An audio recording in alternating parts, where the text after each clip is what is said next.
Je reviens vers vous à propos de l'exemple numéro 3 concernant les fonctions f de t égale a cosinus oméga t plus phi.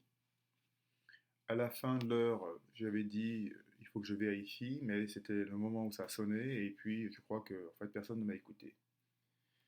On avait trouvé que l'amplitude du signal c'était 1, hein, donc c'est la valeur maximale.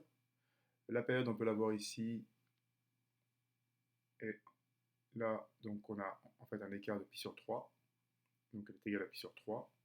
Et oméga, donc 2pi sur grand T, on trouve 6. Et on avait trouvé f de t égale 1 fois cosinus ct plus phi. Jusque-là, pas de souci.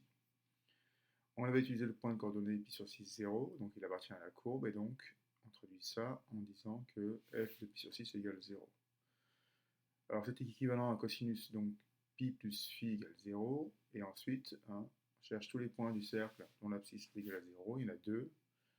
Il y en a un qui correspond au réel pi sur 2 et un qui correspond au réel 3pi sur 2. Donc on obtient deux valeurs de phi.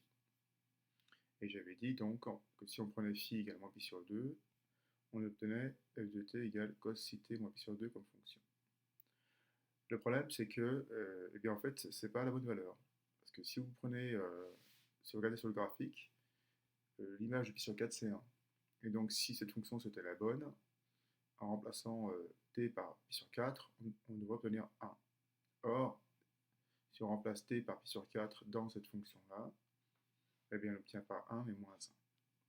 Donc ça prouve que phi, finalement, ce n'est pas la valeur moins pi sur 2, mais c'est l'autre valeur, pi sur 2.